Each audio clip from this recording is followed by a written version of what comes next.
different than the class we had last time, just because I want to cover everything important, or at least all of the building blocks that all of you will need to get started on your journey in machine learning and data science generally. So, Jayati, I am sorry to interrupt. yeah, sure. There's a noise, a little bit of background noise. I don't know if it is of fan or uh, yeah. So Just check one if second. something could be avoided, yeah. And all the interns, all the students, please ensure that you are not refrain. Please refrain from using the chat box. Please type in only if you have question related to today's masterclass. Focus on the session. It is going to be amazing session. Make the most of this session and learn from this. Thank you. Over to you, Is Jyoti. it better now?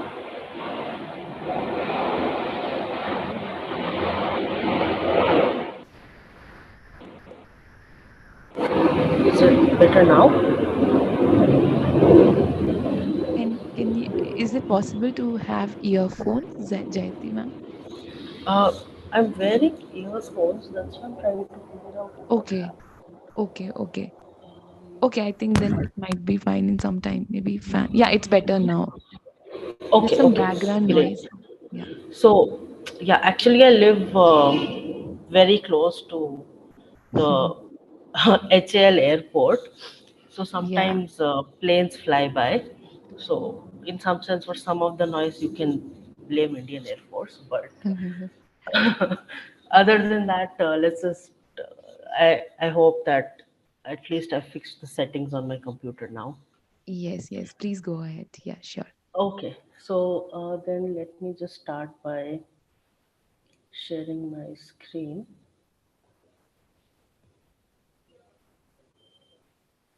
And so, a quick question: the class we had last time, I did not complete conditionals and loops in Python. So, as I understand, this is Masterclass 4. Is that something that I should still go over quickly, or should I just start with machine learning? Will that be okay? Yes. You can start with the topic that you prepared, Jayati. Okay, Yeah. okay, great, great. So, let's just start with machine learning then, and please slow me down or ask me to go faster whenever you guys feel like it. So, I just want it to be a comfortable pace for everybody here. So, okay, today our topic is machine learning for data science and analytics. And by this time, you guys already have a big sense of what is data science, what is data analytics. Let's just quickly look at some applications where we right now are using machine learning for different things. So just look at machine learning and big data and some applications where right now it is being used as a very potent tool. So one of them is something like credit card fraud detection. And in fact, you can build models to better find out or detect financial crime in a host of different places, and this has become an extremely important application of machine learning for a lot of financial corporations, for to detect financial crime, for banks to detect when a default or fraud transaction is taking place, so on and so forth. So something like this has become an extremely important application.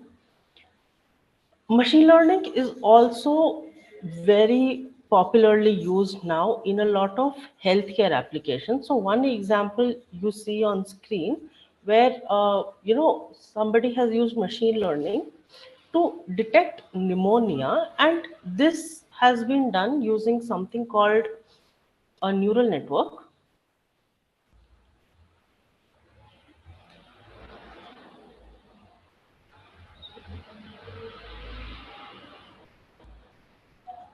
something called a neural network. And I urge you to look into these are very powerful techniques today. And in fact, if you I think everybody here knows chat gpt, and that is built on a very complicated neural network, but still a neural network. So these are some things that in your time I suggest that everybody tries to look into. And what is happening here basically is an application of image analysis. So my point with this is that our data doesn't always come in the form of a table. Sometimes our data comes in the form of image, right? And then when it's in the form of an image, we still want to be able to make sense of it. So this is something that we can also do using machine learning. What else can we do? We can build very powerful recommender systems using machine learning, right? So this is basically what Netflix does to all of you when it recommends which shows you should watch, right? So anytime you watch something, there is an algorithm behind in Netflix where it's seeing what you like to watch, and somehow it is finding things which are very similar to that you are watching. Okay, and then it is able to recommend things to you.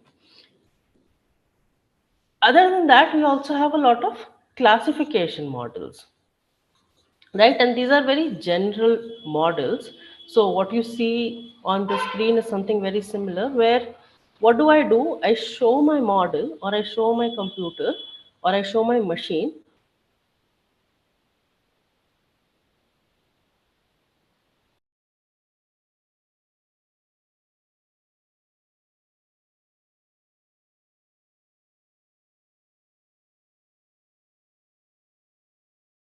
image that I can give it.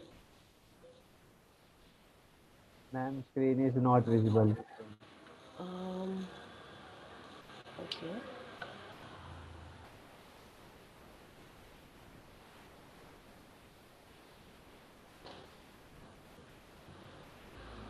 visible now.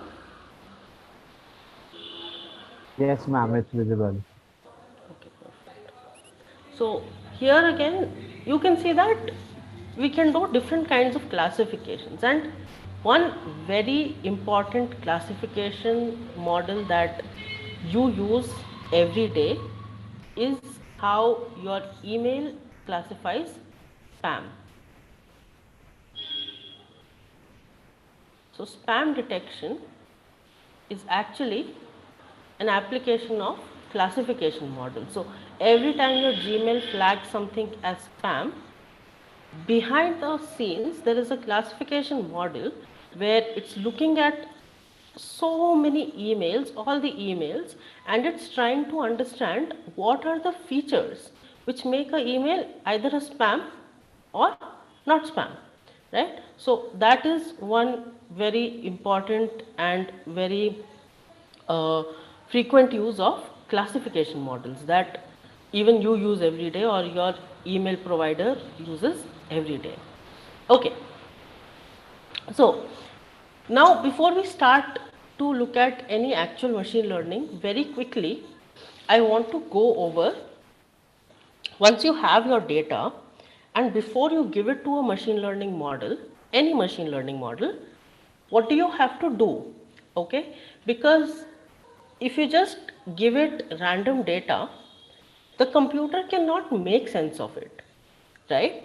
So what do? You have to first clean this data, and this is very important. You have to clean it and make it in a way that your computer or your machine learning model can understand what the data is that you have given to it, so that based on that it is able to learn things about your data.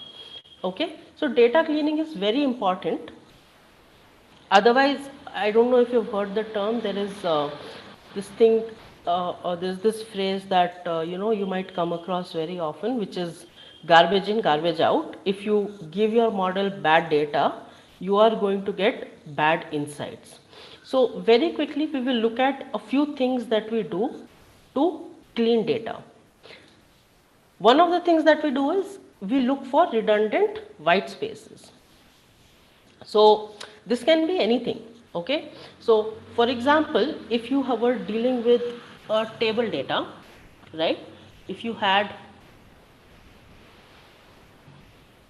if you just had table data and you had rows and rows of data, okay, and in this data you had, say, a few empty cells, right? Then if you just input this data which has empty cells into a machine learning model, you're going to get a lot of errors because your model does not know what to do with it. And there are different ways of removing this. Okay, let's say you are dealing with text data. Okay, so for example, I write a sentence, I say my name is Jayati. Okay, and you see that in this sentence I have this giant block of extra space. Okay, so when you're reading text and trying to understand language, this is a branch of data science or machine learning called NLP, which is natural language processing. The point here is that a single block of space, right, one character of space is actually informative to you. So you're able to understand that my and name are two different words, right? But when I have a huge block of space like this here, this is not informative. This is going to eat up memory, and my model might pick up the wrong kinds of insights from something like this. So then when something like this happens, it becomes important that I remove this redundant space. Okay, a similar thing can happen if you deal with image data. So let's say my image size is this big, but actually my image only exists in this size, right? So I am just wasting so much space, okay, storing this giant image when actually all my information is here. So I can just remove all of this, right? So this is the basic idea of dealing with redundant white space in different scenarios, and something that you should keep in mind when you have any kind of data. A lot of extra white space is not a good thing. It might give bad insights, or it might make your data unworkable with the model that you have. Okay, similarly, case, these things are very case sensitive, right? Your models, because you have to think about it, right? When your computer is storing some data, ultimately it is storing as ASCII, right? So when you say capital B and you want to actually see capital B, you don't want to see small b, right? So in the behind the scenes of the computer, what is happening, these two are stored differently. So even the model is going to perceive them differently. But let's say I have to check some text data, right? In which case I might understand, as a human I can understand that Brazil with a small b might still mean the country Brazil, but the person who was typing this has just made a typo, right? So then I need to fix this. I need to go and change all these small b's into capital B's. Or for example, I have the word he here, and both of them mean the same thing, right? But in English language, we know that if the sentence is starting with with some word, the first letter is capitalized. Whereas if that word is coming somewhere in the middle, it's not capitalized. But we want our computer to understand both of them as the same word. So these are some examples of extra instructions that you might have to give your model or your computer before you can start to use your data. Okay.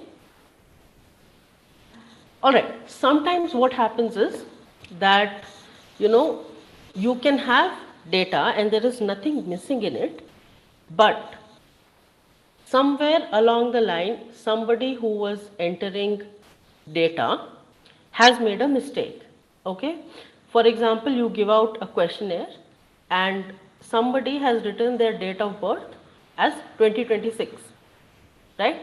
So you know that that's not possible, right? If I'm in 2023 collecting some data and I find that in my questionnaire I have someone's birth date which is 2026, I know that that is not possible. But Your computer will not know that, right? So again, these are some things that happen where you have to do a quality check, or sometimes what we call a sanity check of your data, to make sure that the values that your data has are actually meaningful, right? That they will not cause any trouble in your insights. For example, if you've done any statistics, you know that average is affected by outliers. Now, the example that you see on the screen is that it says my data has a man who is 10 meter in height, which is not possible, right? This is how big 10 meters is. So on an average, a person might be much less than 10 meters. But if you let this 10 meters be in your data, it is going to screw up your average, right? And then it will make bad insights or give you bad insights for the rest of your data. So these are also some things that you have to keep checking whenever you do any analysis or you have this. So one way to look for a lot of these things is to check for outliers in your data. So keep this in mind, and how we deal with outliers we will look at in just a little bit. Okay, here you go. So outliers, what are outliers? Sometimes they are just impossible values, sometimes they are possible. Okay, these values are very possible, but they are so different from the rest of your data that somehow, it is that one in a million case. So an outlier is something like that. So very often you just want to remove your outliers and deal with the rest of your data. A lot of times it makes sense to do that, but regardless of whether you remove it or keep it, when you have an outlier, it always makes sense to understand where this outlier is coming from, and that will very often tell you if it is okay to keep it in your data or if it is better to remove it from your data. Sometimes you cannot make that call as a pure data scientist. In that case, you will have to look for domain expertise.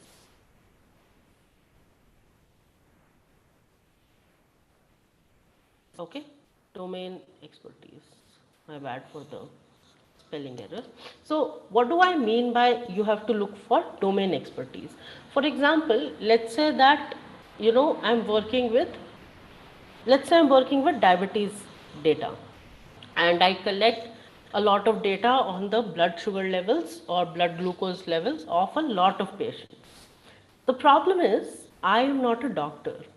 Okay, so I cannot tell when a glucose level is simply an outlier that could have happened to somebody and I should take care of it, or if it's an impossible value that is definitely, a man or a woman making a mistake while entering this data, or if it's actually within the norm, it's just not, maybe it doesn't occur that many times in my data, but this is actually a normal value to have, right? And if something like that happens, maybe I want to check how my data is or why this value became an outlier. So sometimes you require somebody who is an expert in the domain from which you have collected your data in order to make these decisions. Okay, so we've talked about missing values before. How do I deal with this? What do I do if my data has missing values? The easiest thing to do is I will just ignore it. So if I have a table and I say that, okay, in my table I have this one column and this one row where two columns are missing. So what do I do, because my computer can't deal with it? I will just delete these rows.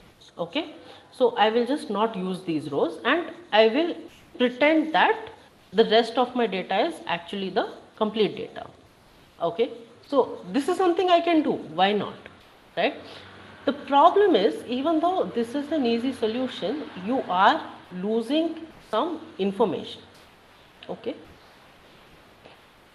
If you have a lot of data, say you have 10,000 rows and two of them have missing values, it's completely okay that you omit these values and you move on. All right.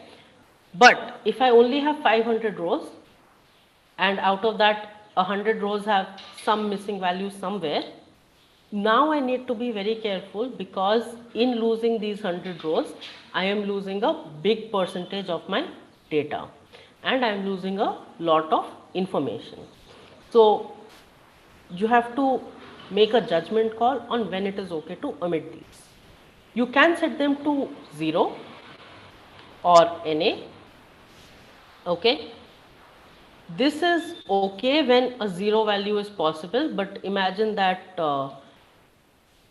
you are testing the heartbeat per minute of patients, and somewhere, for a given minute it's empty and you just put it to 0. That means for an entire minute this person's heart did not beat. So it does not make any sense, right?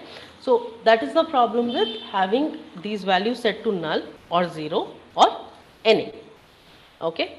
And the other problem is that if you just set it to NA, your models may not know what to do with it. The other thing you can do is you can impute a static value. For example, I can say, well, everybody's average heart rate in that minute was, say, 60 beats per minute. So wherever I find a missing heartbeat rate in that minute, I'm just going to make it 60, because I saw that the average was that much, right? So this does not lead to loss of information, because I didn't lose any data that I already had, but it can sometimes lead to false estimates because you are guessing these values. And again, it's a good idea here to sometimes ask a domain expert. Okay. Finally, you can impute theoretical values or values that machine learning models give you. It's possible. They are great. They don't disturb your model. But you make a lot of assumptions about the data when you do these. And so sometimes they can be very wrong, and they are much harder to execute than all of the other data cleaning or missing value techniques we talked about. Okay. All right. Finally, you should always look at a code book when available to you. A code book is simply a description of features that is the person who has collected the data will provide, and it is just a description of what are the features which are collected. Okay. And you should read this and check if something in your data doesn't correspond to what your code book tells you it should be. Okay. And this is also a great way of checking whether your data makes sense or whether you have to do some work to change it. Okay. So finally, let's move on to data modeling. You have your data, you've cleaned it, you've made it, in a way that is acceptable to model now. So your computer will accept it, your model will accept it. How do you model data? What do you do? I have so much data, I cleaned it. Now what? First of all, you have to figure out which model you want to do and which variables you want to select. Okay. Then what do? You will execute your model, and finally you will try to figure out if that model works well for your data. Okay. Which model and variable selection? This depends on the problem statement or the question that you are asking.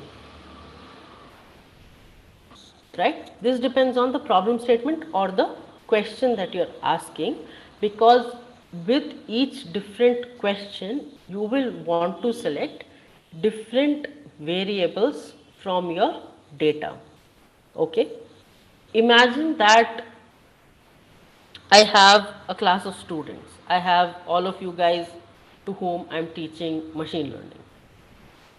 And what I want to do is I collect a lot of data on you guys. I collect, say, date of births. I collect which college you go to. I collect which course you go to. I collect what's your height. I collect what's your weight. I collect where in India you come from. Okay, I collect a lot of information. Now, which variables I select from all of this to model something will depend exactly on my question.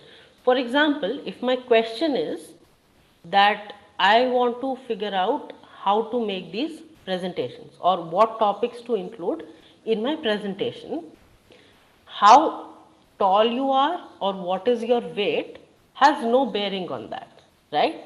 Then I will want to check how many people are, say, from a statistical background, how many people are from a math background, how many people have studied programming already. These are more important to me than, say, your weight and height. I don't care when I'm making these presentations. However, if I wanted to send a t-shirt to everybody, now whether you studied programming or you studied computer science or you studied mathematics or you studied statistics has no effect on my final result. Okay, what I want to figure out your height, maybe your weight, and maybe where in India you live, so that I can figure out the cost of shipping.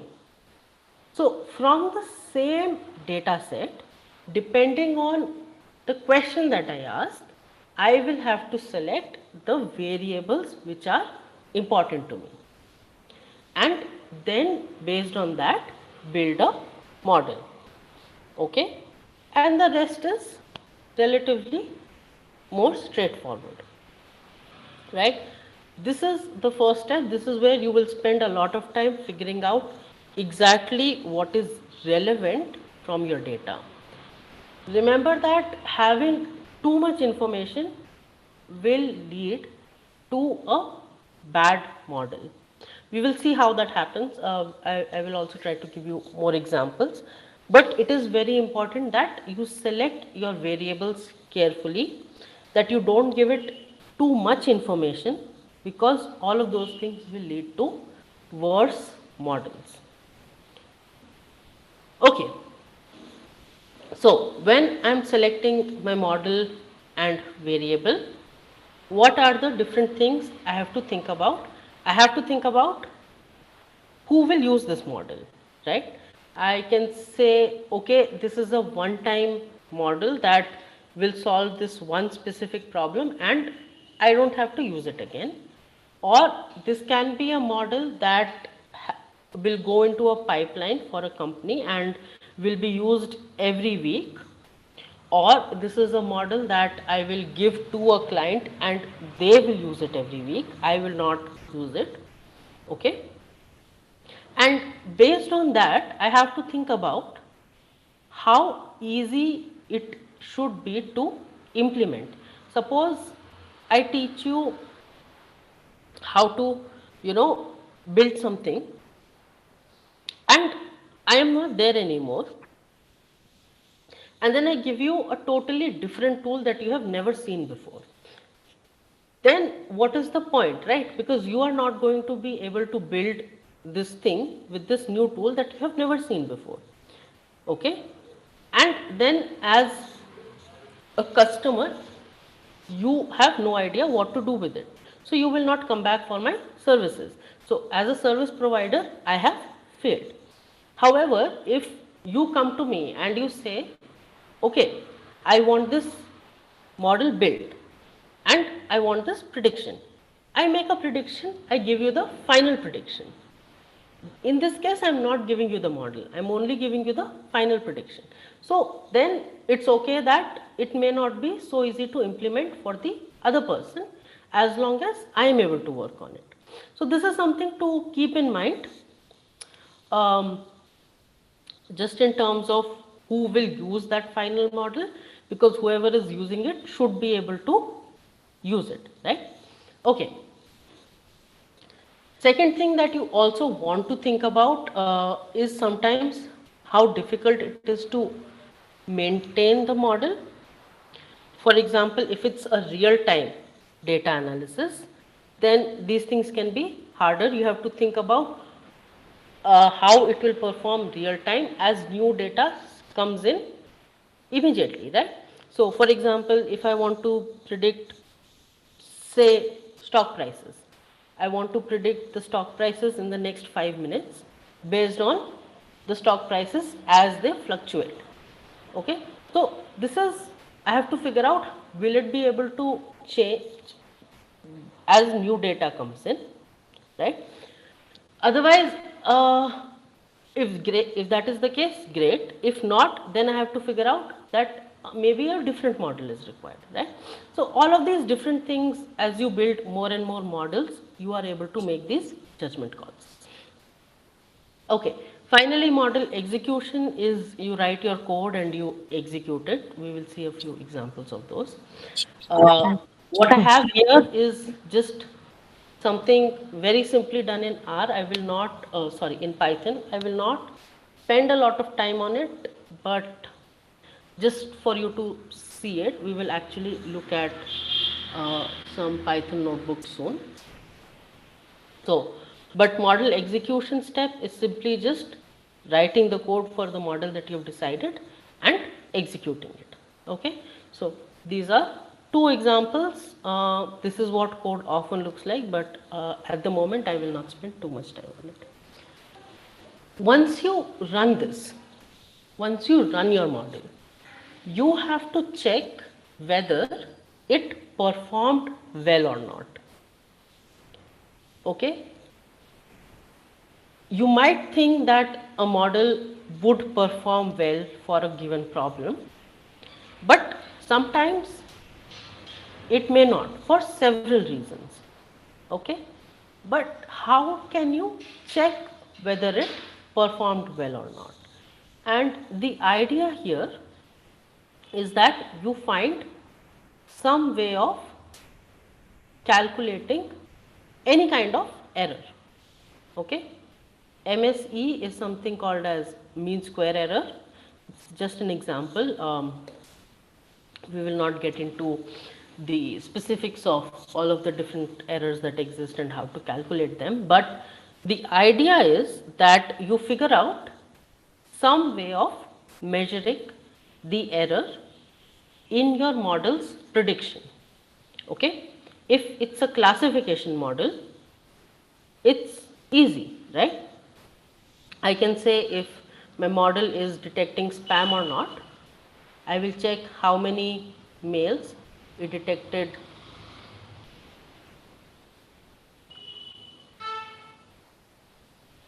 Okay, if my model is to check, if my model is to check mail spam, okay, it's very easy. It either did it correctly or incorrectly. So I will just count how many it did correctly and how many it did incorrectly. So let's say out of 10 it did 7 correctly and 3 incorrectly, which is pretty good, 70%. Okay, or really bad if a different model was performing better. So you find some way of figuring out how off your predictions are, and if that error is very high, you say that your model did not perform well. If that error is very low, you say that your model performed well.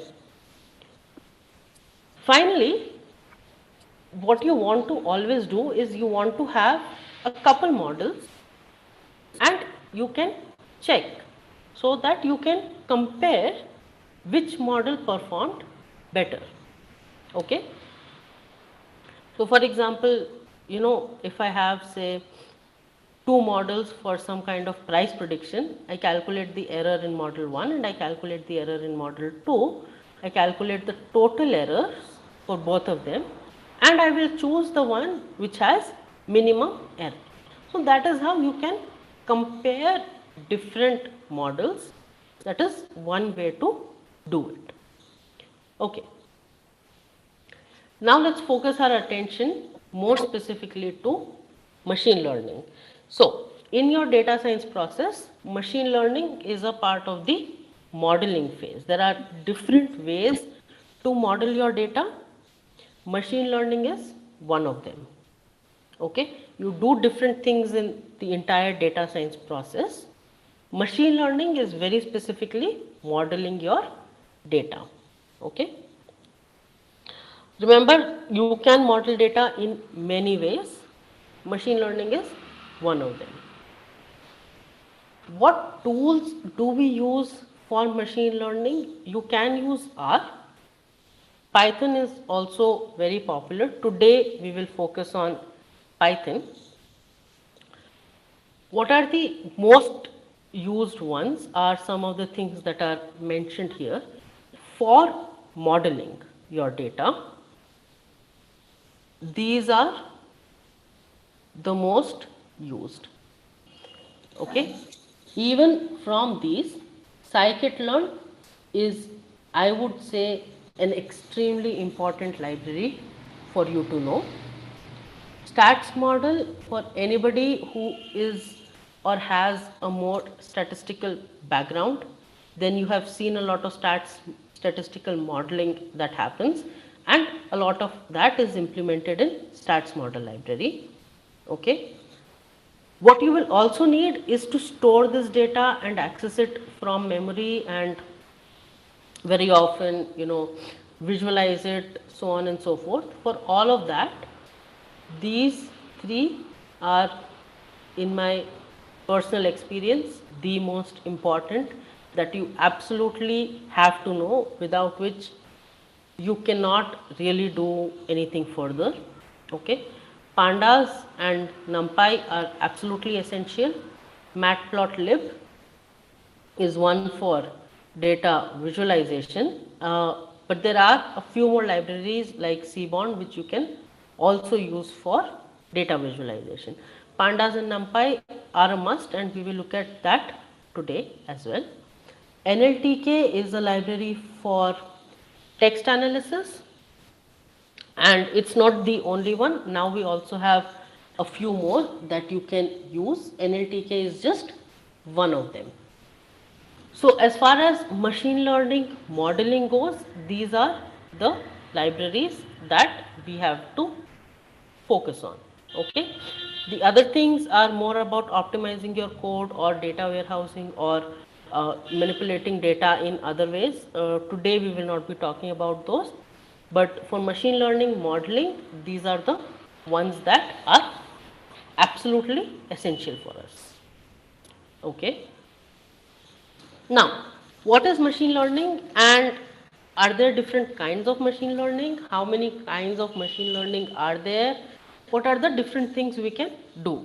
When I started today's masterclass, we already went over some possible applications of things. Now let's look at it in a little bit more detail. Let's make it a little bit more formal so we can understand exactly how things happen, and based on my problem or my project, which are the models that I might want to choose. So, what is machine learning? How can I say that a machine has learned something? Okay.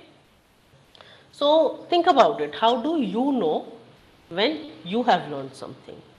Let's say that I give you the task of learning, or I try to teach you that apples are different from oranges. Okay? So I have a box which has both apples and oranges. I pick a random fruit, I show it to you, I tell you whether it's an apple or an orange. Okay? Hopefully, after a few examples, when I pick up another random fruit, by looking at it, you can tell me whether it is an apple or an orange. Okay? How do I know that you have actually learned the difference between an apple and orange? What metric can I use? How can I say that, okay, now you know which one is an apple and which one is an orange? So one of the ways is, one thing I can say is, okay, if I give you say 100 random fruits from this box, and if you are able to classify them correctly, you have learned the difference between an apple and an orange.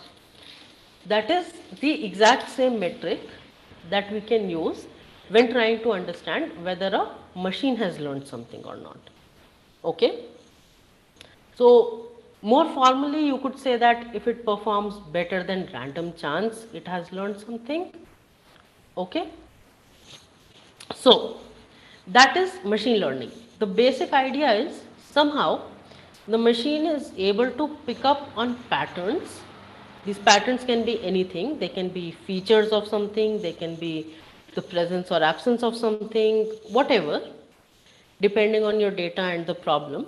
But the goal is that the machine can learn these patterns, and then based on these patterns it can make predictions. Okay.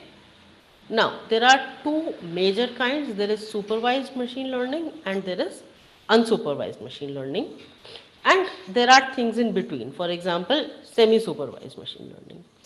Okay, traditionally we can talk about, or more naively we can talk about, supervised and unsupervised machine learning. What is supervised? It is where I have data that I give to my machine, but I label it. For example, in the apples and oranges example, as I show you these fruits, I tell you what the fruit is. Okay, I tell you whether what you're seeing is an apple or whether what you're seeing is an orange. Okay, and slowly you learn the features.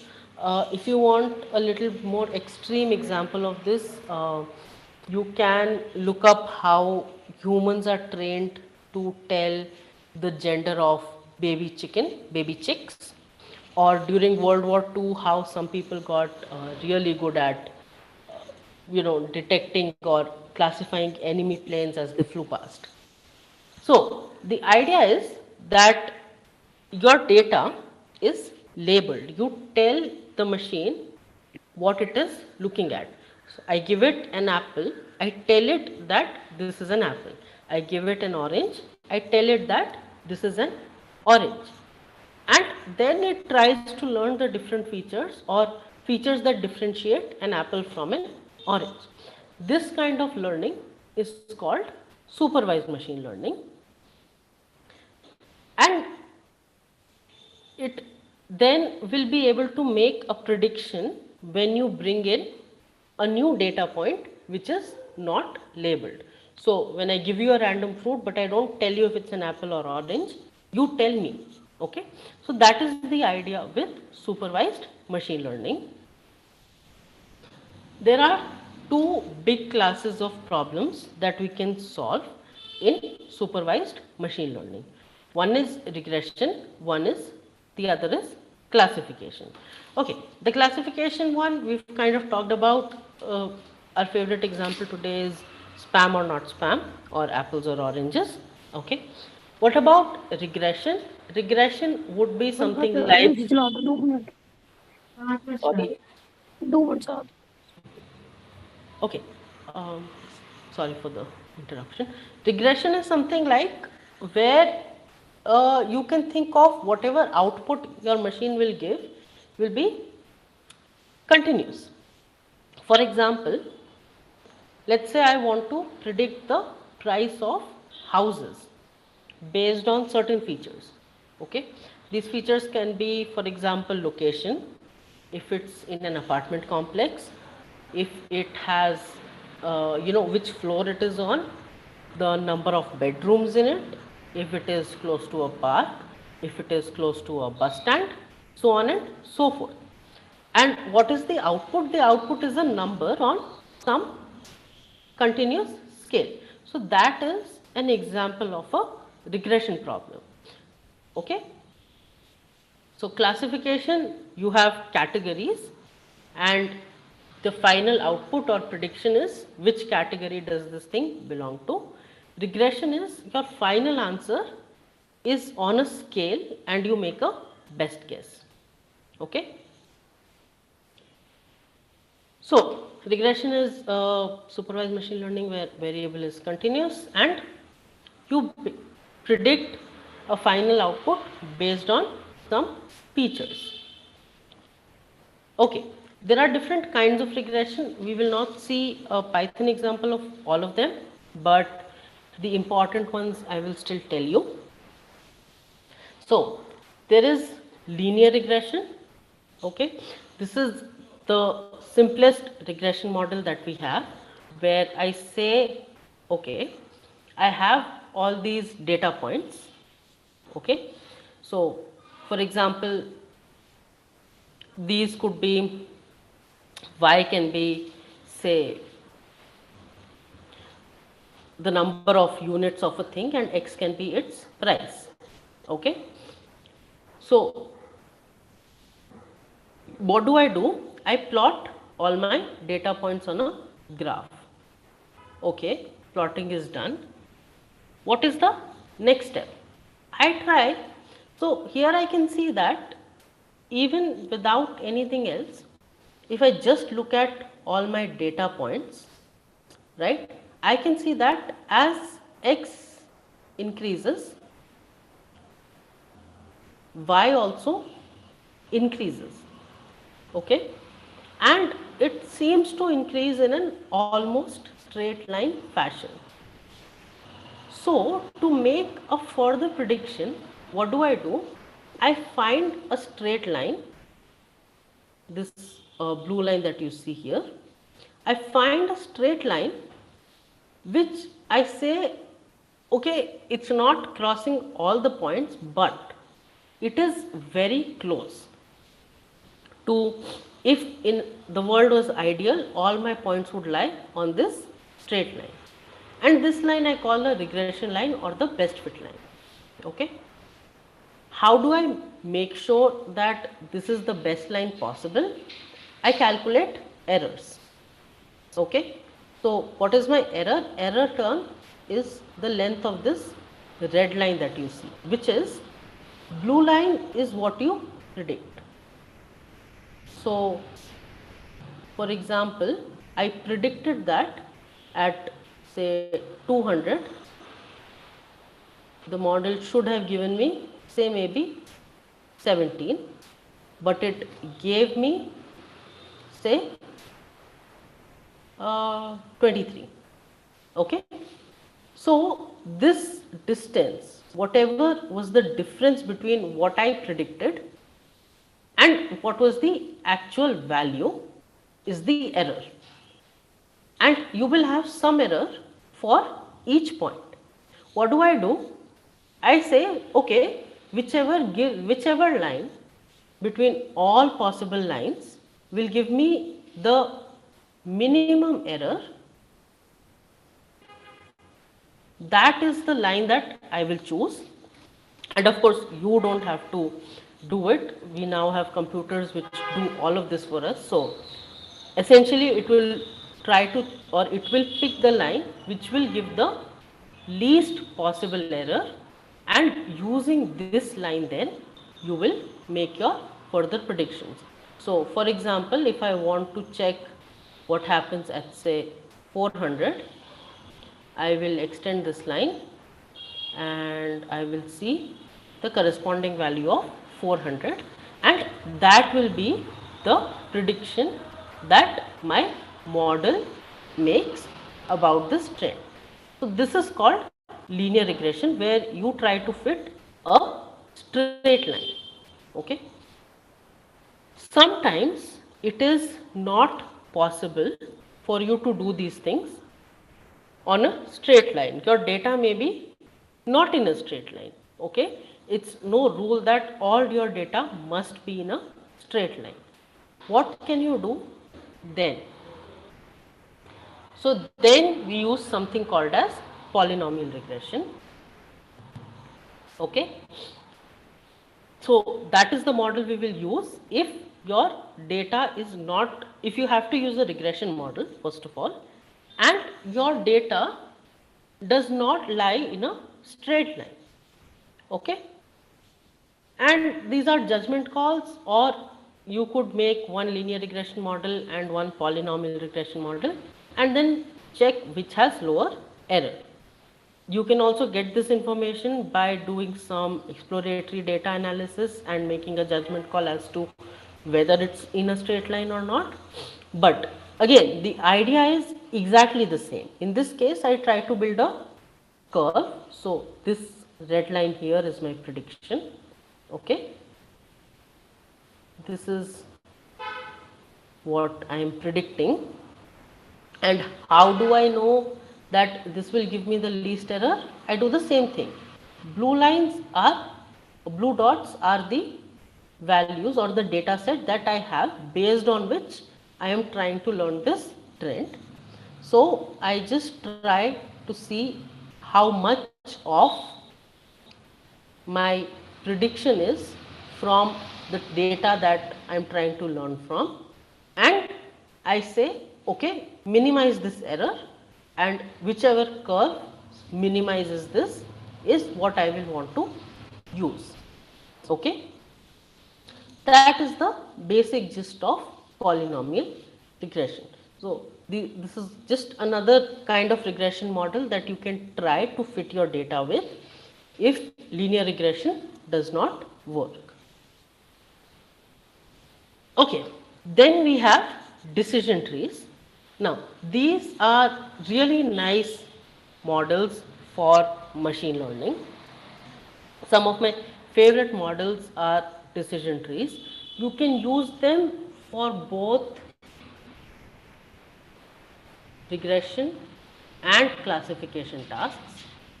Okay, so they work for both. And how do they work?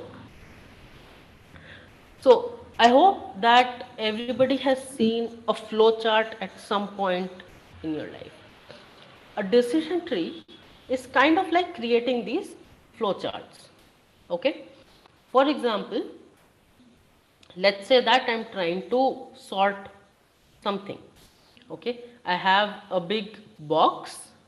In this box I have a few tennis balls and cricket balls, and also a few ping pong balls.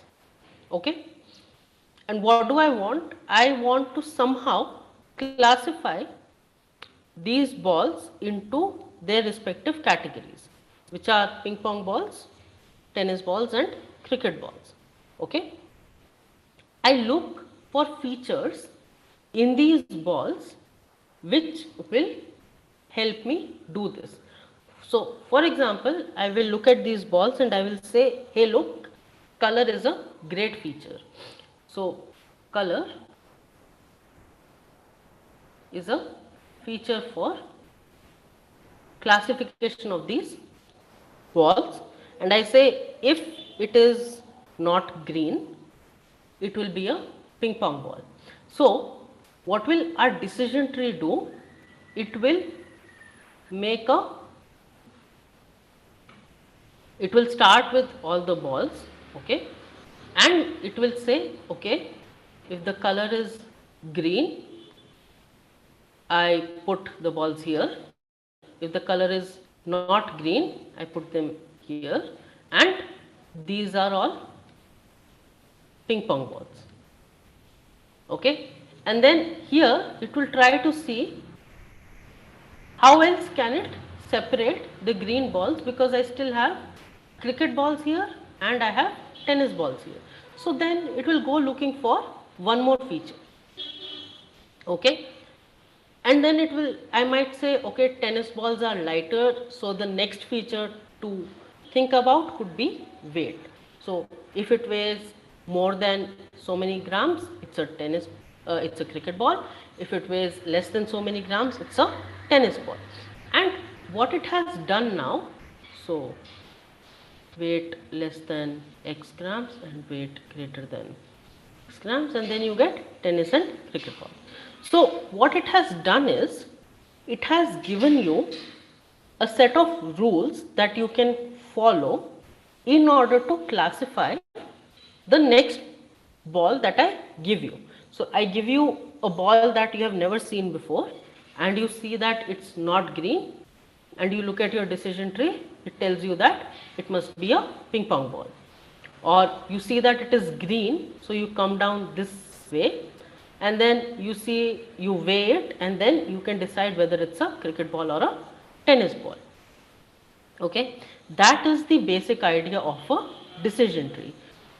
What you see on the screen here is also a decision tree, and it's doing basically the same thing. You have plotted all your data, and I see that in this data there are a lot of, there are only blues and reds, but I see that if I make a line here, this line here, that on the left of it I have mostly blue. Okay, so I say if x2 is less than zero point 0.3 something, come to this side of the decision tree. Okay, here I see that most of it is some blue, a few of them are something else. So maybe I want to make a boundary here. Then for the rest of it, which I have not yet classified, I see that a lot of red lies somewhere in this box. So I make a new decision boundary. And I say, hey, if x2 lies in between, say, 0.5 and 0.85 or something, then it must be probably one of these red points. Okay, so this is how it's telling me that you can make decisions. So what is it telling you? It's saying if x2 is less than some value, come to this side. As you come to this side, if x1 is less than some value, your final answer should be 0.8. Okay, and this is a problem for, this decision tree is showing you a regression problem. If x1 is not less than 0.80013, your final prediction would be 0.5. But if x2 is greater than this value, you come down this path here, and again you check x1. If x1 is less than 0.883535, you go down this path here.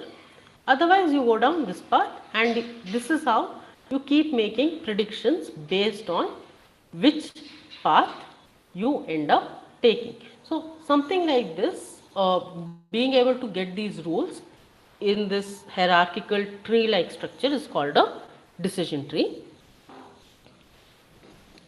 And the reason that it's one of my favorite models ever is, one, it's relatively easy to build. Okay, so I'm not traditionally from a computer science background. It took me a while to get into all the coding that is required for data science, but these are relatively easy to build. They are nice.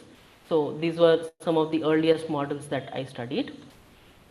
The other reason that I absolutely love decision trees is that they are some of the most interpretable models that you will find out there. Okay, what do I mean by interpretable? I mean that whatever decision the model is giving you, you will be able to understand exactly why it gave you that decision. So in any scenario where you have to understand why a machine learning model gave some output, decision trees can be a very, very good option. Okay. Then let's look at, Excuse me, ma'am. yes, Ma'am, I think that diagram is wrong, ma'am. Decision tree one. okay, tell me why. Ma'am, I am having confusions like when x2 is less than 0.302548 is dividing into like further steps. So I am having confusion there. Okay, tell me. Can you please explain this diagram again? Like flow, this flow again. Uh, okay, so you are having confusion in this part, Y- right? Yes, ma'am. Okay, so all I have done is, or all this decision tree has done, is that it is looking at the values that you have. Okay. So here it sees that somehow these are you have more of the same kind of values, or you have more blues, or all of these are somehow close to 0.87, 0.807. Okay. So why it came to that, we are not discussing right now, but somehow it is seeing that here there are a lot of blues. So that if I make a boundary line here, I can think about what happens to all of this data and all of this data. Okay.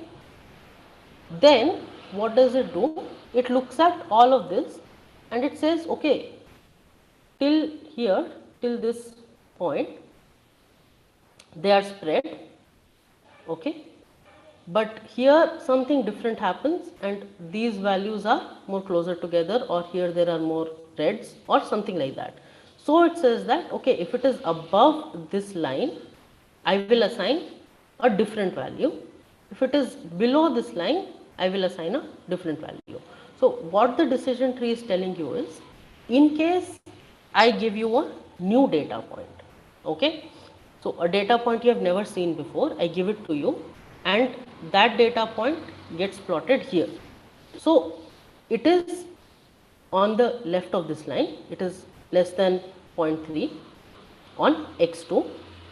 So it will come down this path, then it will check for x1 value. It will see that x1 is less than 0.80013. So for this, the output, regression output will be 0.807. But if my data point was here, my regression output would be 0.5.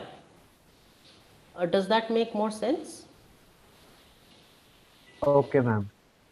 So it's like saying, assume that these were actually not points, say they were prices of houses. Okay, and most of these houses had, say, these were like 5 crore houses and these were like 8 crore houses. So it just made a distinction as these are mostly around 5 crore. So if a data point lies here, the price I will predict is 5 crore. If a data point lies here, the price I will predict is 8 crore, something like that. Does it make more sense now? Yes, ma'am. Clear. Okay. So we'll also look at some code very quickly. I hope it will be even clearer then. Okay. Classification, as we've already discussed, is where your output is categorical. One popular model for classification is actually logistic regression. Okay. And what you do is you have these data points which lie on a curve. Okay. So you have two categories and your data points are in two categories. Yellow is one category, orange is one category. Okay. The question is, given where it lies between this, on this x-axis, what is the probability that it is of, say, category orange or category yellow? Okay.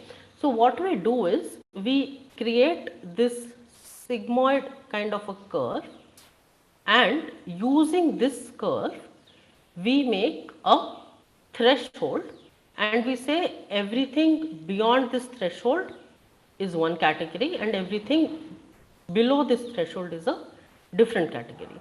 So for example, when I look at this, I will make a decision boundary. Okay, so maybe I'll say I'll make a decision boundary like this, and I will say this is the cutoff point.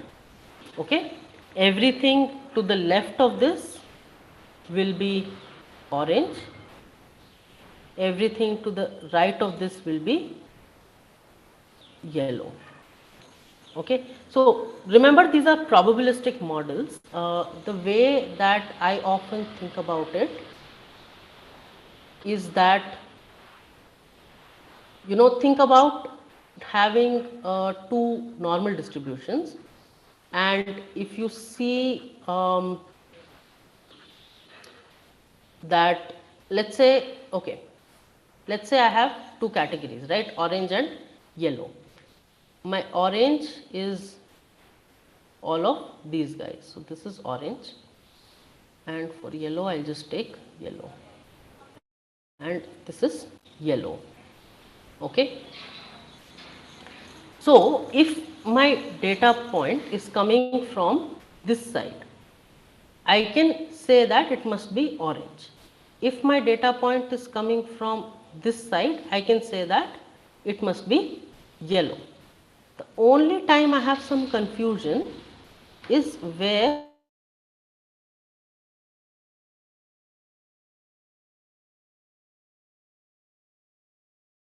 it is in this intersection gap, right? Some confusion. If my data point is actually here, I am not sure whether it is orange or yellow. Okay. For doing or for classifying the points which are potentially coming from somewhere here, you make a threshold. You say, okay, I will draw a line, say here, and then these guys I will call orange and these guys I will call yellow, and you will see that you get this same sigmoid curve. One thing to remember when you're actually doing logistic regression in your models is that by default, Python will select the threshold value as 0.5 or midway point. Okay? You can actually play with this midway point and make it higher or lower to get better or worse predictions. And this is very important. I have seen so many times where logistic regression was the right model to use, but we keep getting very bad results simply because we do not use a better threshold value. Okay. So remember this, by default it is always a midway point, and sometimes to make your predictions better you really have to play with this and change this threshold value to make your model work better. Otherwise, from a code point of view, from a theoretical point of view, these work pretty much like your regression models. Only in actual modeling, the threshold value is something that you have to keep in mind, that it has a default value that it takes, and you can play around with it to make it, to potentially make your models much better than what they might be performing at default. Okay, here is another better example of better looking example of decision tree, where I have used decision tree for a classification model. I'll not go into this right now. We will look at it when we look at the codes in just a little bit. Okay, something else that you can use for classification is called a support vector machine. Okay, and the idea is that sometimes by adding a dimension to your data, you might be able to classify things better. For example, what you see here is these blue plus blue crosses and red circles, and really your decision boundary should probably look something like this, where you say if a new data point lies inside the circle, I will call it a plus, but if it lies outside the circle, I will call it a O. Okay, these decision boundaries are usually hard to make, hard to predict, and hard to come by. Sometimes what happens is, if you add a dimension to your data, as we have done here, you can see that suddenly they become very separated. In this case, I can just draw a plane passing through this cube here, so that I can say everything above this plane is an O, and everything below this plane is a plus. Okay, imagine imagine looking at something from the top, and what will happen is you will not be able to perceive depth. Okay, if I have two cylinders, if I place them on top of each other, okay, I have two cylinders of different width and I place them on top of each other. When you look at it from a bird's eye point of view and you stare right down at it, what will you see? You will not see that there are two cylinders. You will see that there are two concentric circles. Okay, but if you change your point of view a little bit, you start looking at it in 3D, then it is very clear that this is actually not two concentric circles but two cylinders of different widths. Basically the same thing is happening here, and these models are called support vector machines. So sometimes when a lot of your other classification models don't work, it's because you might be looking at it from a wrong point of view, and adding a dimension can sometimes help you with that, and one model used to do it is support vector machines. Okay, now we come to unsupervised machine learning. So far, everything that we have seen, the data that we were using to teach our machine something, anything, we were telling the machine what it needs to learn, right? Suppose I want to predict the prices of houses. The data that I am using to teach my machine has, with all of the other features, also the price of that house. Okay, when I'm doing classification, when I'm teaching my machine how, to learn different features, I am telling it, okay, see, these are the features of a ping pong ball, these are the features of a tennis ball, these are the features of a cricket ball. Okay, in unsupervised machine learning, what happens is that you do not have labeled data, you do not have output data information. You just give it a lot of data and you tell it, see, this is my data and look for patterns in this. I am not telling you what to look for, just look for patterns. Okay, and then the model will do something. It will try to figure out maybe by distances or maybe by some other form of similarity or whatever, and it will try to detect patterns without knowing what these patterns might mean, and that is something that you will have to do. Okay, you will have to figure out what those patterns are, but it can detect the patterns nevertheless. Okay, so the reason I have this star sky photo is sometimes when I think of unsupervised learning, and what we often associate with unsupervised learning is clustering. So definitely not the only thing, but a very powerful machine learning technique is clustering that we will talk about. I often think of it as looking at the night sky and you see these stars, and I have no knowledge of stars or astronomy or any such thing. But even though every now and then when the night is clear and you can see stars in the sky, you can spot constellations. And that is what I mean by saying that there are ways for us when we don't know anything about them, we can still see that there are some patterns in what we are seeing. Maybe they're not very clear, but they are there. Okay, and one of the ways that we use to detect these patterns is called clustering. What happens in clustering?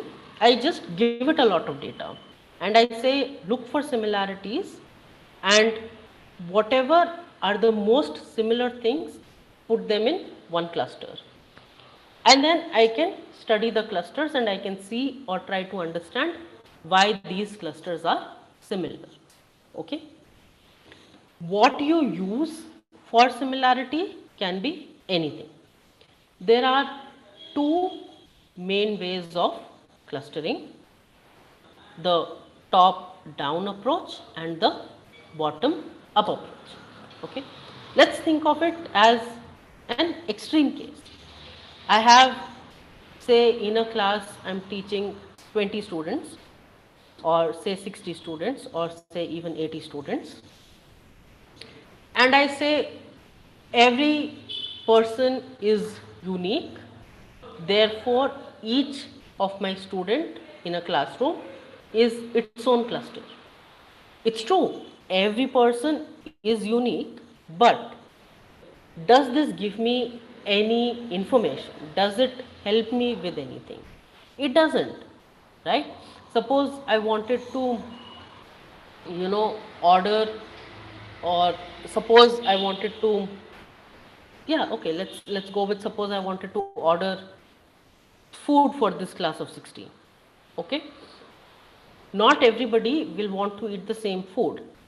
Add to that, there will be allergy restrictions, there will be restrictions based on whether this person can eat meat or not, right? So, in this scenario, saying that every person is individualistic and unique and therefore his own cluster does not give me any new information, and it does not give me any useful information. I cannot, it's not practical for me to order 60 different dishes for 60 different students. Okay, what will I do? I will say, okay, everybody who's interested in eating biryani, come here. Everybody who's interested in eating pizza, come here. Everybody who's interested in eating, say, burgers, come here. People who want to eat Chinese form another cluster. And then I will say, okay, the pizza guys are one cluster, the biryani people are one cluster, the Italian cuisine people are one cluster, and then what I can do is, for each cluster, I can order one kind of dish each. Now this is useful information, right? In that, I might want to cluster them by restaurants.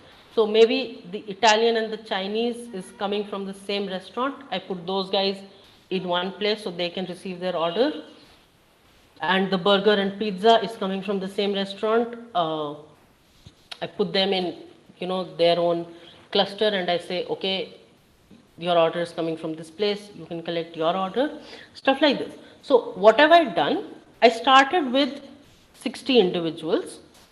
I said, okay, each person is a unique individual, but I care about their food preferences, so I will start to put them in a cluster based on that. And then I can cluster further. I can say, okay, based on restaurants from where your food is coming, I can cluster you further, so on and so forth. This is a bottom up approach, where I start from each member of my data set to being its own cluster, and I say, okay, I will keep merging these members together till I form whatever clusters I need. So this is kind of, you can think about it the way that these stars are, where initially each individual star might have been its own cluster, and then as I start to form constellations, they become clusters. What is the other extreme? I could say that, why do I care? They are all stars. I will put all of them in just one cluster. Okay? Or in the students example where I am ordering food for 60 students, I will say, well, at the end of the day, they are all students, so I put them in one cluster. Again, the problem is putting everybody in just one cluster does not give me information on what I can order. Okay, so in this case, again, what will I do? Okay, I have a giant cluster. I will say, okay, the veg and non-veg guys separate into two clusters. and then I will say between that, the biryani guys go there, the pizza guys come here, stuff like that. Okay. So what did I do here? I started from the other extreme. I said everybody is one cluster, but I keep going, or I keep separating them into further clusters. Okay. So these are the two ways in which you can think of clustering. Okay. So there is hierarchical clustering and non-hierarchical clustering. We will look at two of the more popular ones, and then we will switch to our Python notebook so I can show you what these things look like in code. Okay, one really popular one is k-means clustering. So I look at the data. So maybe for a second, just ignore what you see on the slides and look at what I draw instead.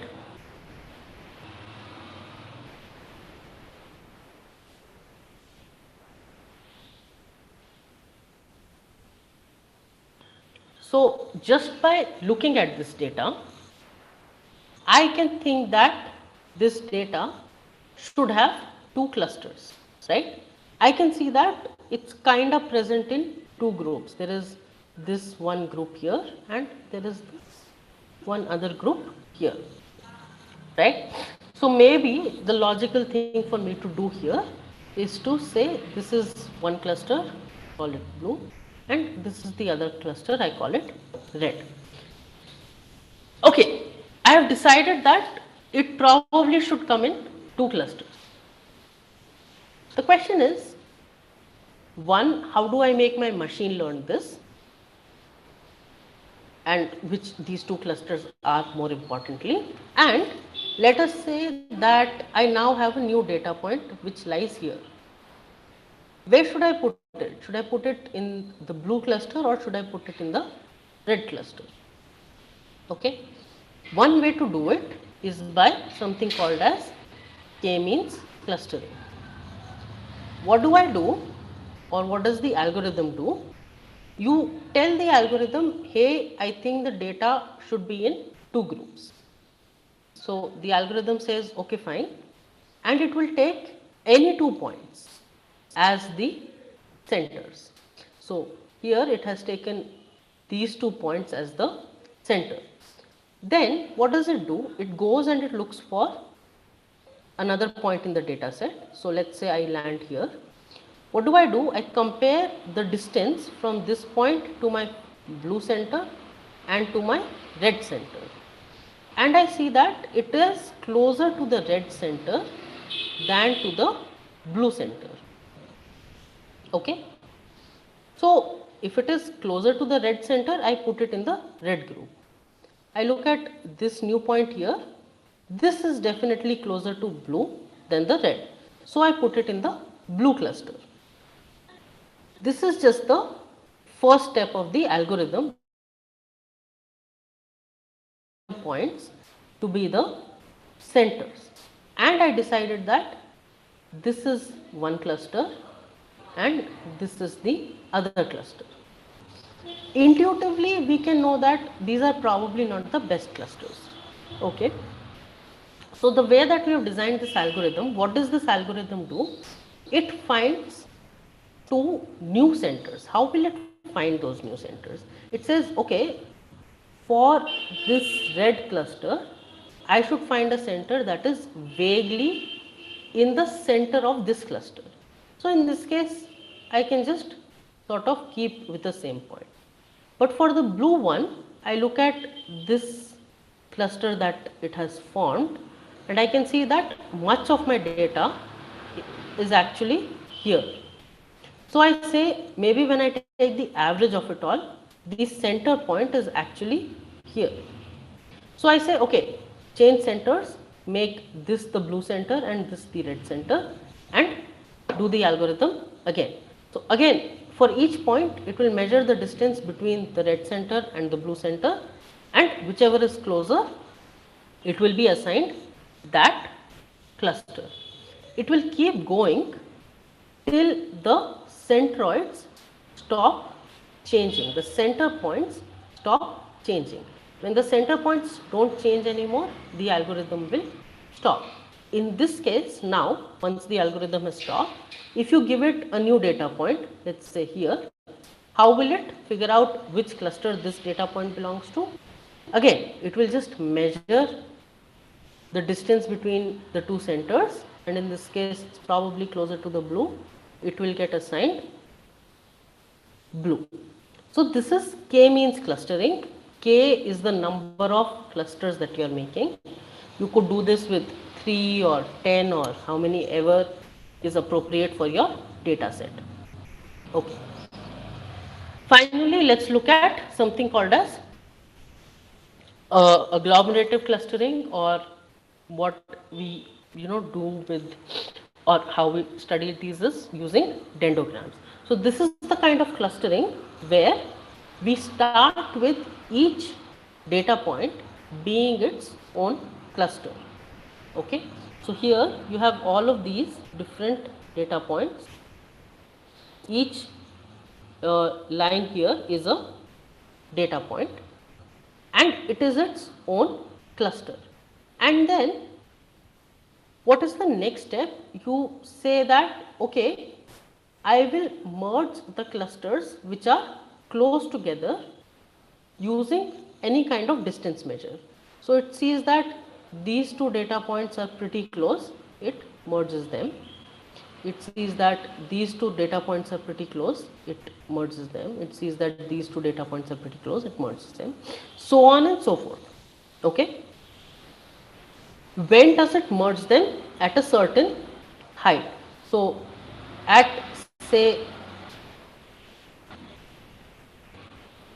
height maybe 1, you see that these two data points, Illinois and New York, are very close and it has merged them.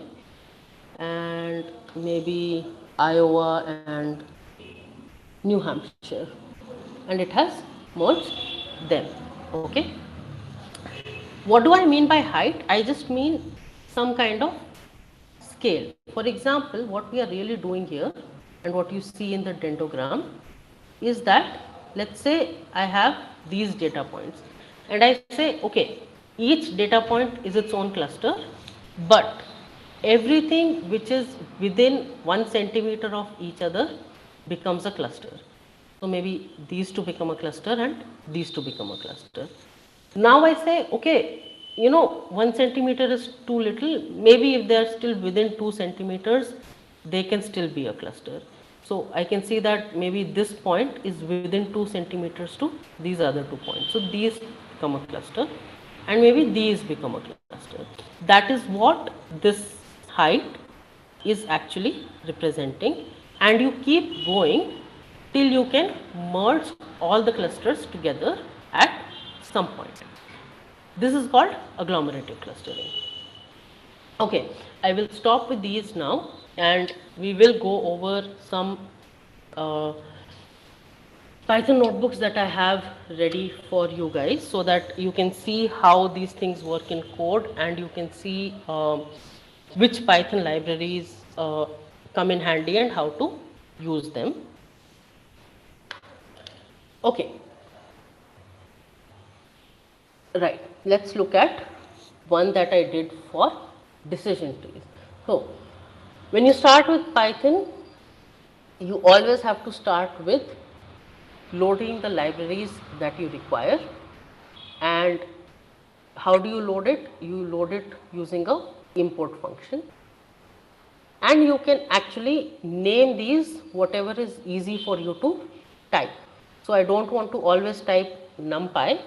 I say, okay, import numpy, but import it as np. So anytime I write np in my code after this, Python will understand that it is numpy. So what I've done is I've imported all of the different things I need. What is important for everyone here is these two libraries, which are numpy and pandas. They let me deal with data. Matplotlib important, but not as important. You can also try Seaborn if you like that one more, but this will basically let me plot it. This library here sklearn is one of the most important libraries for machine learning. You have to know this. And in sklearn, there are a lot of different modules, so to say. So what I want to do is I want to make a decision tree. So I'm importing the module tree, which has in it the model decision tree, okay, or tree models. I'm also importing something called metrics, model selection, and pre-processing. We will see as and when I use them. Then I say, okay, from sklearn tree, which was a model, which was a module, specifically import decision tree classifier. So I've already decided what I want to do is a classification problem. These are not so important for us right now, so I'll skip over them. Cbond is another data visualization library, and I highly recommend for everybody here to actually go and look at the library's documentation. These are very well documented and the documentation pages are excellent. Okay, for the purposes of this, I have actually chosen to import some data that is already in Python, which is why I have said from sklearn.datasets import this dataset that I want. If you were not using an inbuilt dataset, you would have to use pandas to read it. Okay. All right. Then I figure out, okay, this is my data. What do I want? I want my input variables to be all of the data except the target, and my output to be the target. What this means will be clear to you in just a minute. Okay, then what do I do? Every time, most of the time that I want to do machine learning, I want my data in a data format called a data frame. Okay, and this format lives in pandas. So the way that I can turn any data into a data frame is by using pd dot data frame. Okay, so what have I done so far? I have taken some data. Okay, which is this data? I have loaded it from Python. So Python in this case already had the data. Now I'm saying, okay, for the purposes of my machine learning model, I will want a data frame. I will call my data frame data. And how will I make it into a data frame? By using pd dot data frame. What does this data frame have? It has iris data. Okay. So this is basically coming from the inbuilt Python data, and with the data frame command or with the data frame function, I can actually I can tell Python what I want my column names to be. So I tell Python, okay, when you make this into a data frame, the column names are these. Okay. Now, what does this data actually look like? This data looks like a bunch of numbers and some zeros and ones. What was this data collected for? This data was collected as a part of some biological data collection where they have chosen 3 species of a flower. Okay, and they have measured the length and width of different things of a flower. So specifically sepal length, sepal width, petal length, petal width. How do I know these? I read the code block. Okay, and they have labeled this data. So based on the species that the flower belongs to. So there are 3 species and they have labeled it as 0, 1, 2. Okay. So that is my target variable. Why do I call it target? Because in the end, I want my classification model to be able to predict which species that does my flower belong to. Okay. So these are names that I have given. Okay. And I have given them here. And you can to this. Okay. So how do I know what the data was and how it was collected and what it means is by reading documentation or reading the code block. These things are always provided in the code block. Then I do some basic pre-processing. I try to figure out how big my data is. So it has 150 rows. I check if there are any empty spaces. In this case, there are no empty spaces. So that can be done using is null function. Now, the reason that I have a dot sum here is that is null will give you a 0 or a 1. Okay, it is a binary or a boolean variable like we've discussed. So this will return 0 or 1. If it is a null value, it will return 1. If it is not null, it will return 0. So instead of trying to look at everything as a long list of zeros and ones, I just say, you know what, sum everything. And when you sum everything, if the total sum is 0, that means that it returned 0 for everything in the sepal length column. And that means that there are no null values. Where do these functions lie? They lie in pandas. So df, which is my data frame, dot is null dot sum. So I can check that there are no null values in my data, so I don't have to do anything. Okay. Then I want to check if there are any duplicates. So for that, the function is duplicated, and again it gives me a binary value, so I sum it out. And then it shows me that, oh, I do have one duplicate. Okay.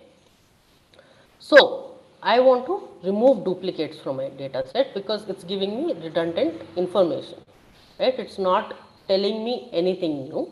So I say, okay, remove all the duplicates, but how do I remove duplicates? So again, Python is this amazing thing which has so many inbuilt functions for all of the different things that you can do to your data to manipulate data, and all of these, most of these live in pandas. Please read the documentation of pandas.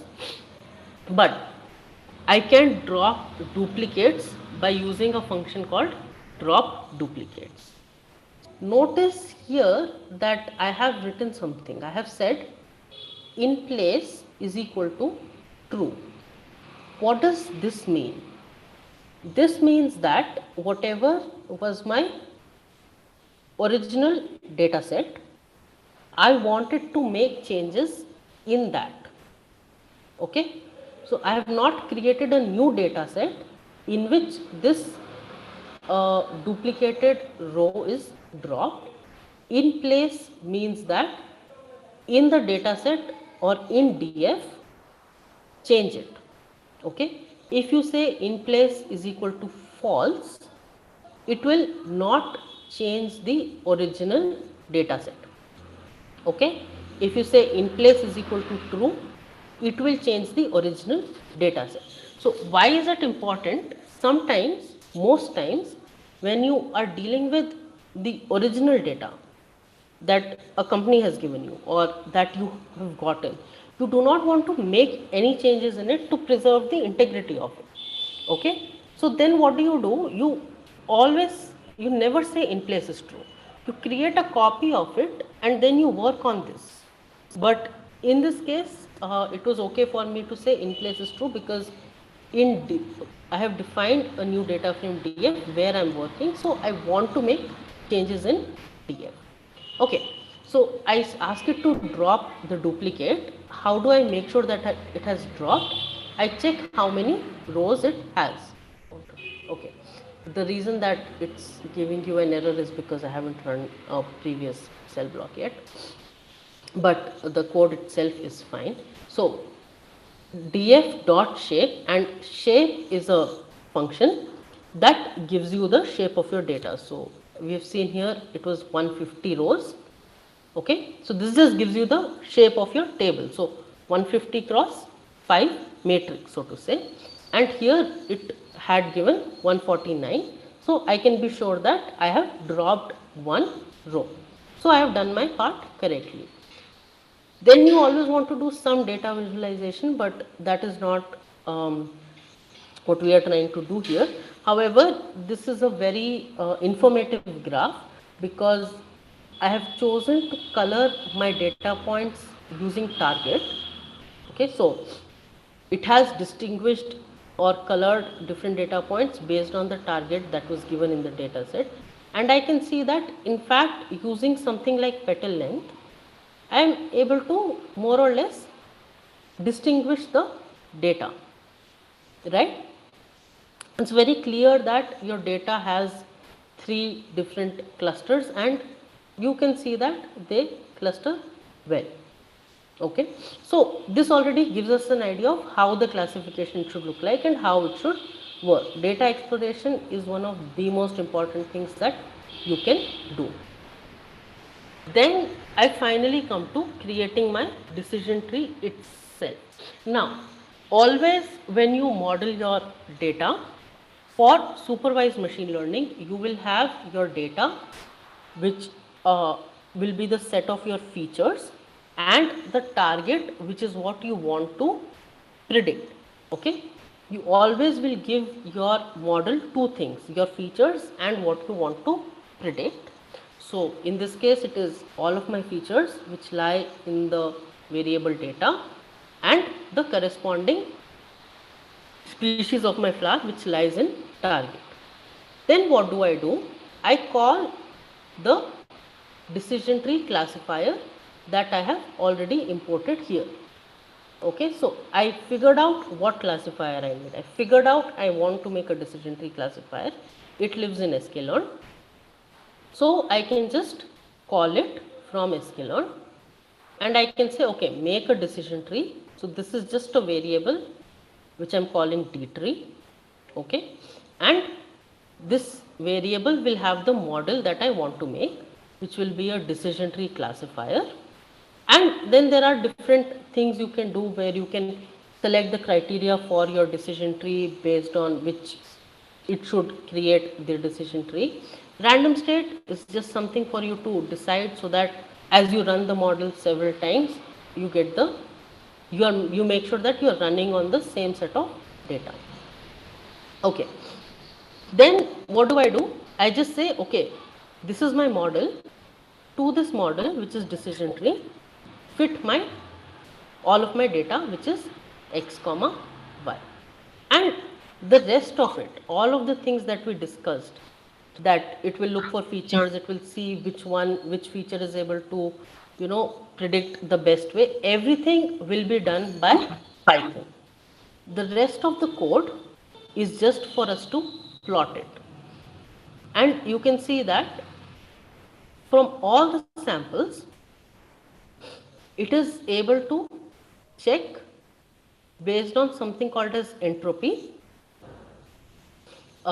It decides whether which is a good feature, and the way that it is selecting it is first it checks the petal width.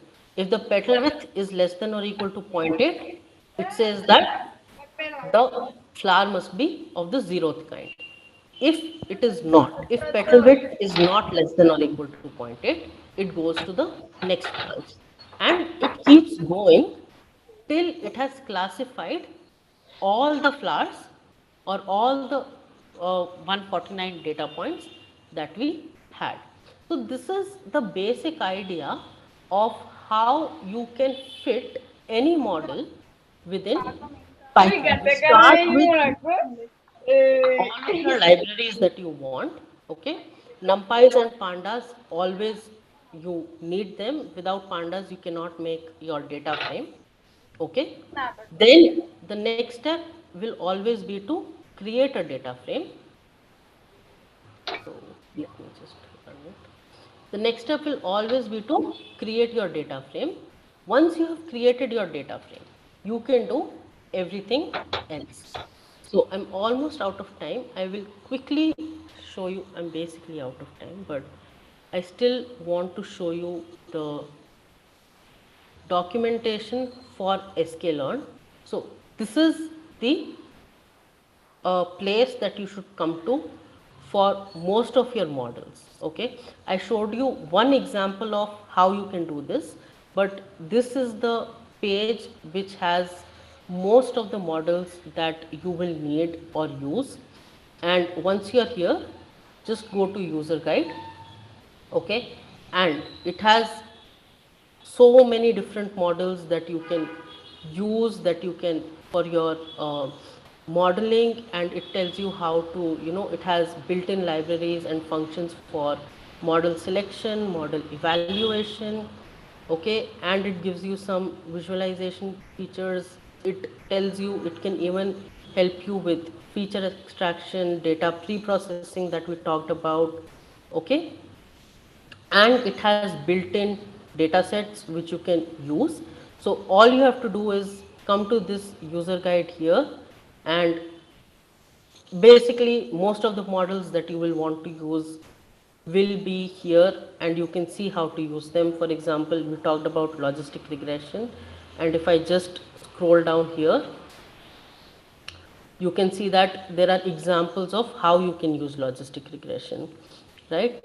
And if I keep scrolling, there is a lot of information on the theoretical considerations. There is, you can look at how these things are estimated in so much more detail.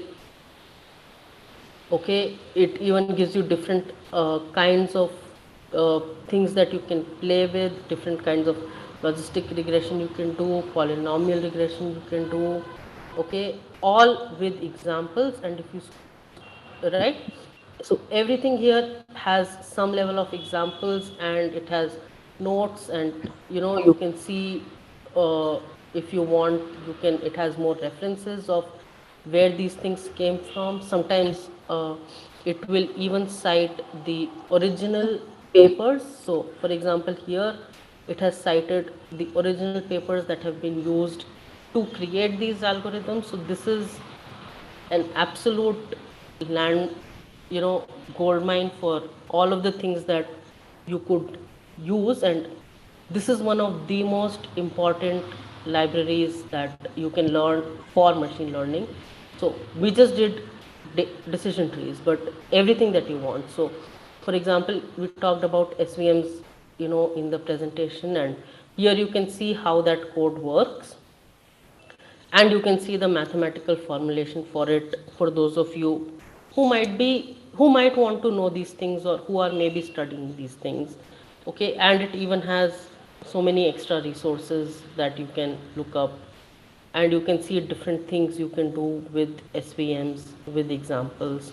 So this is a great resource, and I really just hope that when you uh, need to figure something out, that you can come here and you can just read the documentation a little bit, or look at the examples that are here.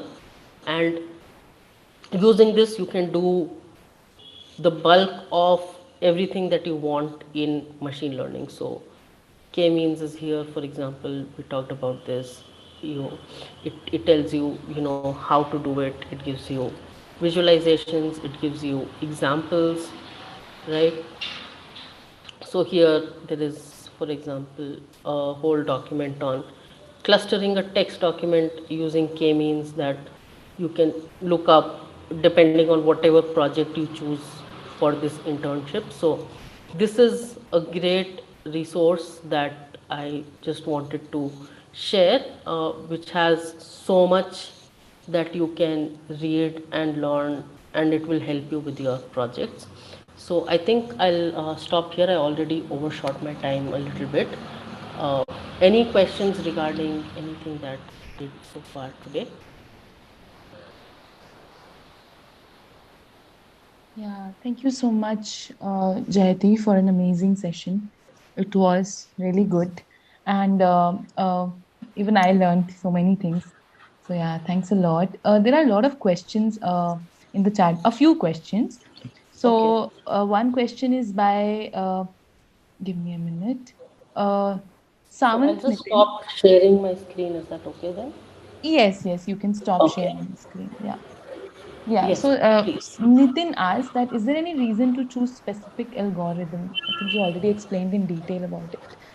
So, Nitin, this depends on what your question is. So, it will not help you to use a clustering algorithm when you want to perform a classification task, right? It will help you, if a clustering algorithm will help you a lot when you have data which is not labeled but you're looking for patterns. But for example, if you try to do a classification algorithm when you're trying to select for the prices of, when you're trying to predict prices of houses, it will just not work. So it depends on what your problem is, whatever your problem statement is, and based on that problem statement, you have to decide which algorithm you can use. I hope that answers your question. Yes. Okay, anything else? Yeah, just a minute. Another question is, in K mean, is the center being selected automatically with each algorithm, or we are assigning the center with each iteration? Okay, so in the first iteration in k-means, the algorithm selects the centers randomly. In each iteration, it's not random anymore. Whatever clusters have formed, it will take the middle of each cluster and those will be the new centers. And it will keep going till the centers don't change anymore. Okay, so it's not, we are not assigning it, uh, it is happening, Python does it, or whatever implementations of k-mean you use will do it. But in the first iteration it will be random, it will randomly pick the points as centers. In each further iteration it will take the midpoint of each cluster that has been formed. I hope that answers that question.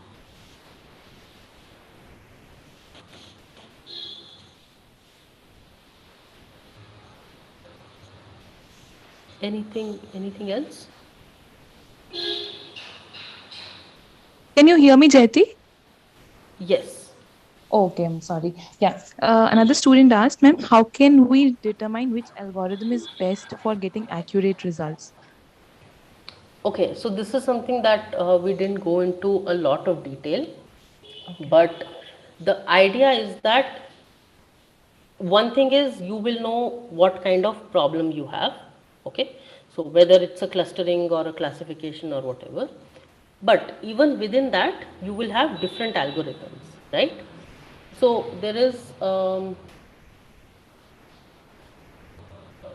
there are different ways. The idea is that you will always use some kind of validation or evaluation metric which will predict errors or how wrong your algorithm performed or how right your algorithm performed. So this can be either accuracy or some other kind of error. And when you have say 2 or 3 algorithms which you run and you check, you will check these errors and you will see whichever has the minimum error, that is the algorithm that you will choose. So if you go to the sklearn website, there is the third section which is model selection and evaluation, and there they have all of these different things that you can use, for example accuracy or mean square error or so on and so forth. And again in this case Python will calculate the metric already for you. You just have to compare them and that will give you which is the better one. So for example in classification, a model that has higher accuracy might be better. So there are some nuances involved here, but that is one of the ways in which you can check it. Right. Thank you so much, Jayati. Next question is, ma'am, yeah, a lot of them are asking for the notebooks for Okay. and this resource that you used today for the session. So, is it okay if I share the links to all these Google Collab notebooks with you, Anjali? And Yes, yes, yes. I will be okay, putting in the okay. common groups, so you can share it with me. Perfect, perfect. So all of the Yeah, Google Colab notebooks that I have, including the one that we couldn't see, I'll just share them with you, and they can be used by everybody. sure. Another question by Prerna. Encoding and decoding is good for the project or not? Encoding and decoding. What do you mean by decoding, Prerna? If you could tell me that.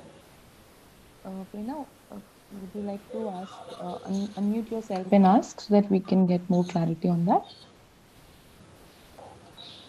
Okay, meanwhile, Vaishnavi is asking, ma'am, in business, how we will use machine learning? Can you give one example? In business context, we use them a lot.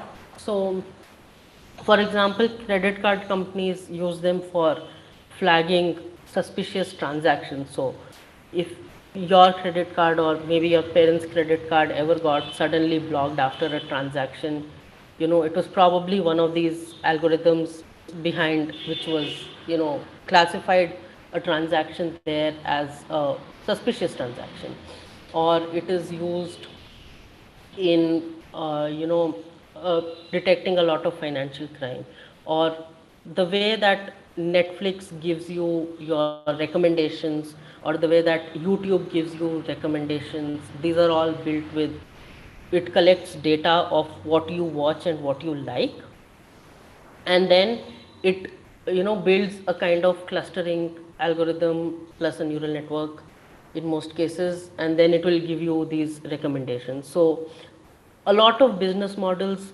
depend on what kind of, so Netflix, for example, could not make any money if you wouldn't watch anything on it, right? So it needs to make sure that it can keep giving you these recommendations of shows so that you spend more and more time on it.